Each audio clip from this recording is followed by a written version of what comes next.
Bwana awe nanyi.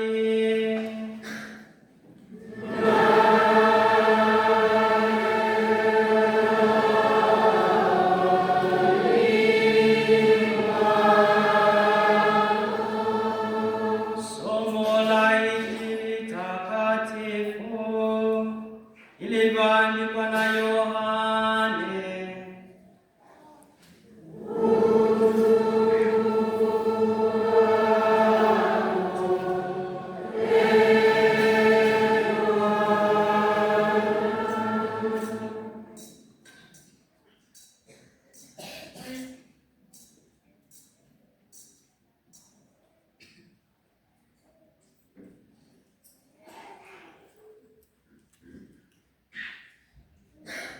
Siku ya kwanza ya juma, Mariamu Magdalena alikwenda kaburini alfajiri kungali giza bado, akaliona lile jiwe limeondolewa kaburini.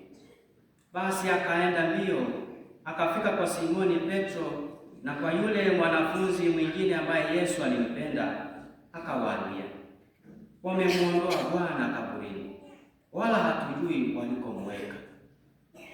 Lakini Mariamu alikuwa akisimama karibu na kaburi nje yake analia.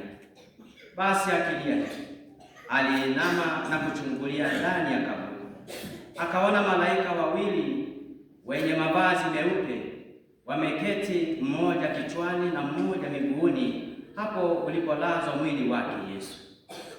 Nao wakamwambia, naam, unalilia nini?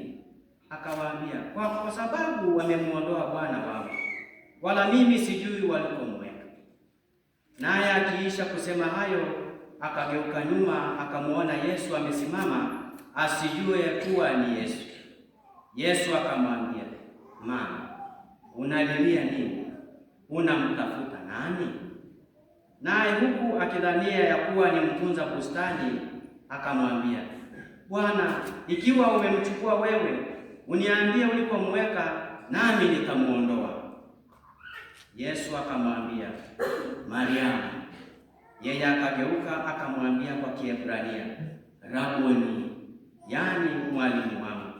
Yesu akamwambia, usinishike, kwa maana sijapaa kwenda kwa Baba, lakini enenda kwa ndugu zangu ukawaambie, ninapaa kwenda kwa Baba yangu, naye ni Baba yenu, kwa Mungu wangu, naye ni Mungu wenu.